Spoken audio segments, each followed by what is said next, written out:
क्या आपको लगता है कि इंसानों ने इस पृथ्वी के हर कोने को खोज लिया है? क्या आपको लगता है कि इस ग्रह पर अब कोई ऐसी जगह नहीं बची जहां इंसान कभी पहुंचा ही न हो? अगर मैं कहूं कि हमारी अपनी पृथ्वी पर एक ऐसी दुनिया मौजूद है जहां आज भी विज्ञान के पास सवाल ज्यादा हैं और जवाब कम, तो क्या आप यकीन करेंगे? आखिर क्यों इंसान चांद तक पहुंच गया, लेकिन अपने ही महासागर की गहराइयों को आज तक पूरी तरह नहीं समझ पाया? क्या सचमुच समुद्र की गहराइयों में ऐसी जगह हैं जहां करोड़ों वर्षों से सूरज की एक भी किरण नहीं पहुंची? और अगर हमने अभी तक इस दुनिया का बहुत छोटा हिस्सा ही जाना है, तो आखिर बाकी गहराइयों में क्या छिपा है? आइए आज उतरते हैं पृथ्वी की सबसे रहस्यमयी दुनिया में। अगर आपका जवाब था कि इंसानों ने समुद्र का सिर्फ 5% हिस्सा ही खोजा है, तो आप अकेले नहीं हैं। दुनिया भर में करोड़ों लोग यही मानते हैं, लेकिन सच्चाई इससे कहीं ज्यादा दिलचस्प है। असल में समुद्र को समझने के लिए हमें दो चीजों में फर्क समझना होगा: नक्शा बनाना और खोज करना। जरा कल्पना कीजिए कि किसी शहर के ऊपर से एक ड्रोन उड़ाकर उसकी तस्वीर ले ली जाए।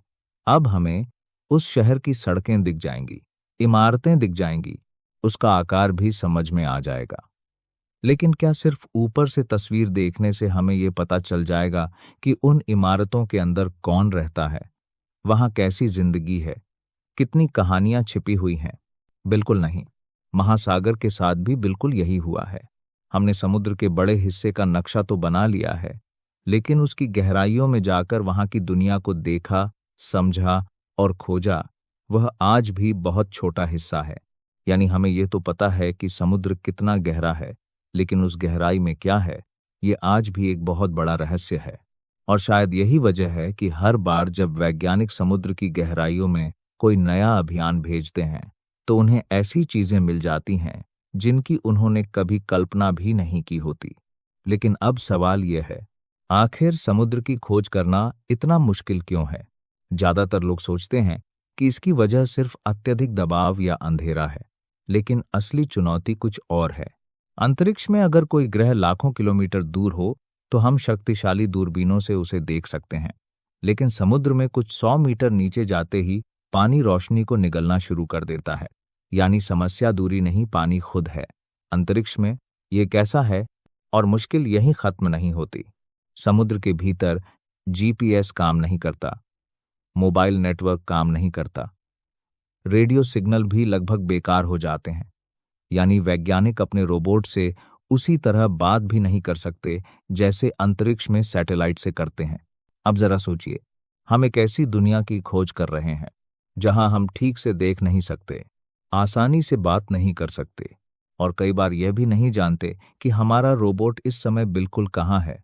शायद यही वजह है कि महासागर की खोज सिर्फ गहराई तक पहुंचने की चुनौती नहीं है, बल्कि जानकारी तक पहुंचने की चुनौती है। और यही कारण है कि आज भी महासागर का हर नया अभियान एक नई खोज बन सकता है। जब भी हम समुद्र के बारे में सोचते हैं, तो हमारे दिमाग में बस एक ही तस्वीर आती है: चारों तरफ फैला हुआ पानी। लेकिन सच यह है कि समुद्र सिर्फ पानी का एक विशाल भंडार नहीं है। उसकी गहराइयों में एक ऐसी दुनिया छिपी हुई है जो हमारी दुनिया से बिल्कुल अलग नियमों पर चलती है। क्या आपने कभी सोचा है कि समुद्र के अंदर भी मौसम हो सकता है? सुनने में अजीब लगता है, लेकिन यह सच है। समुद्र की गहराइयों में विशाल जलधाराएं लगातार बहती रहती हैं। ये धाराएं इतनी शक्तिशाली होती हैं कि पूरी पृथ्वी के मौसम और जलवायु को प्रभावित कर सकती हैं। कई बार समुद्र के भीतर ही ऐसे भूस्खलन होते हैं जो सैकड़ों किलोमीटर तक फैल जाते हैं।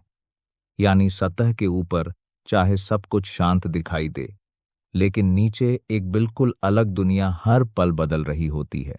लेकिन यह तो सिर्फ शुरुआत है। अगर मैं कहूं कि समुद्र के अंदर नदियां भी बहती हैं, तो शायद आपको यकीन न हो, लेकिन कुछ जगहों पर अत्यधिक खारा और घना पानी समुद्र के तल पर बिल्कुल किसी नदी की तरह बहता है। इन नदियों के अपने किनारे होते हैं, अपने मोड़ होते हैं, और ये सामान्य समुद्री पानी से बिल्कुल अलग दिखाई देती हैं। ऐसा लगता है जैसे एक नदी दूसरी नदी के अंदर बह रही हो। और जहां नदियां होती हैं, वहां झीलें भी होती हैं। जी हाँ, समुद्र के अंदर ऐसी झीलें मौजूद हैं जिनमें सामान्य समुद्री जीव प्रवेश भी नहीं कर सकते। इन झीलों का पानी इतना अधिक खारा होता है कि यह आसपास के समुद्री पानी के साथ आसानी से मिल नहीं पाता। इन झीलों के किनारे किसी साइंस फिक्शन फिल्म के दृश्य जैसे दिखाई देते हैं। वैज्ञानिक जब पहली बार इन्हें देख रहे थे तो उन्हें भी विश्वास नहीं हुआ कि समुद्र के भीतर ऐसी जगहें वास्तव में मौजूद हो सकती हैं। लेकिन अब उस रहस्य की बात जिसने वैज्ञानिकों को भी चौंका दिया। अगर मैं आपसे पूछूं कि दुनिया का सबसे बड़ा झरना कहाँ है, तो शायद आपका जवाब होगा नियाग्रा फॉल्स या एंजल फॉल्स। लेकिन सही जवाब है समुद्र के अंदर डेनमार्क स्ट्रेट कैटरैक्ट नाम का यह अंडरवाटर झरना लगभग 3,500 मीटर की ऊंचाई से गिरता है। तुलना के लिए नियाग्रा फॉल्स की ऊंचाई लगभग 51 मीटर है। यानी यह अंडरवाटर झरना नियाग्रा से दर्जनों गुना ऊंचा है। इसकी वजह बारिश नहीं बल्कि अलग अलग तापमान और घनत्व वाले समुद्री पानी का एक दूसरे के ऊपर से बहना है। जरा सोचिए, जिस दुनिया में मौसम हो, नदियां हों, झीलें हों और दुनिया का सबसे बड़ा झरना भी, आखिर इस विशाल महासागर को नियंत्रित कौन करता है? क्या यह सब सिर्फ पृथ्वी के अंदर होने वाली घटनाओं का परिणाम है या फिर इसकी डोर कहीं और से भी जुड़ी हुई है? इस सवाल का जवाब हर रात हमारे सिर के ऊपर दिखाई देता है। चांद, यकीन करना मुश्किल है, लेकिन पृथ्वी से लगभग 3,84,000 किलोमीटर दूर मौजूद चांद हर दिन हमारे महासागरों को अपनी गुरुत्वाकर्षण शक्ति से प्रभावित करता है। इसी खिंचाव की वजह से पृथ्वी पर बाढ़ आती हैं। लेकिन यहाँ सबसे बड़ा सवाल यह है, अगर चांद सिर्फ एक ही दिशा में है तो फिर पृथ्वी पर हर दिन 2 बार हाई टाइड और 2 बार लो टाइड क्यों आता है? इसका कारण सिर्फ गुरुत्वाकर्षण नहीं बल्कि गुरुत्वाकर्षण में होने वाला अंतर है। पृथ्वी का जो हिस्सा चांद के सबसे करीब होता है वहां चांद का खिंचाव सबसे ज्यादा होता है, इसलिए उस तरफ समुद्र का पानी उभरकर हाई टाइड बनाता है। लेकिन पृथ्वी का दूसरा हिस्सा चांद से सबसे दूर होता है जहां यह खिंचाव थोड़ा कम होता है। इसी अंतर की वजह से पानी दूसरी तरफ भी उभर जाता है और वहां दूसरा हाई टाइड बनता है। जैसे जैसे पृथ्वी घूमती है, हर तटीय क्षेत्र इन दोनों उभारों से होकर गुजरता है। यही वजह है कि दुनिया के अधिकांश तटीय इलाकों में हर दिन 2 बार हाई टाइड और 2 बार लो टाइड देखने को मिलता है। लेकिन कहानी यहीं खत्म नहीं होती। वैज्ञानिकों ने पाया कि बाढ़ सिर्फ समुद्र का पानी नहीं हिलाती बल्कि पृथ्वी की ऊर्जा भी धीरे धीरे बदलते हैं। जब अरबों टन पानी लगातार आगे पीछे होता है तो समुद्र का यह घर्षण पृथ्वी की गति को बेहद धीमी रफ्तार से कम करता रहता है। परिणामस्वरूप पृथ्वी का एक दिन हर 100 साल में लगभग 1.7 मिलीसेकंड लंबा हो जाता है। सुनने में यह बदलाव बहुत छोटा लगता है, लेकिन करोड़ों वर्षों में यही प्रक्रिया हमारे ग्रह के समय को बदल देती है। और इससे भी ज्यादा हैरानी की बात यह है कि यही प्रक्रिया चांद को भी बदल रही है। बाढ़ के दौरान समुद्र का उभरा हुआ पानी अपनी गुरुत्वाकर्षण शक्ति से चांद को हल्का सा आगे खींचता है। इस अतिरिक्त ऊर्जा की वजह से चांद हर साल लगभग 3.8 सेंटीमीटर पृथ्वी से दूर होता जा रहा है। यानी समुद्र और चांद के बीच यह अदृश्य रिश्ता दोनों को लगातार बदल रहा है। जरा सोचिए, रात के आसमान में दिखाई देने वाला चांद सिर्फ एक खूबसूरत उपग्रह नहीं है, वह हर दिन अरबों टन समुद्री पानी को हिलाता है, पृथ्वी की घड़ी को धीरे धीरे बदल रहा है और खुद भी हर साल हमसे थोड़ा और दूर जा रहा है। यान महासागर सिर्फ पृथ्वी का हिस्सा नहीं है, वह पृथ्वी और अंतरिक्ष के बीच चल रही एक अदृश्य बातचीत का हिस्सा है। आज हमने महासागर के कुछ ऐसे रहस्य देखे जो हमारी कल्पना से कहीं ज्यादा अविश्वसनीय हैं, लेकिन सच यह है कि यह तो सिर्फ शुरुआत है। आज हमने हर नया वैज्ञानिक अभियान एक नया सवाल लेकर आता है।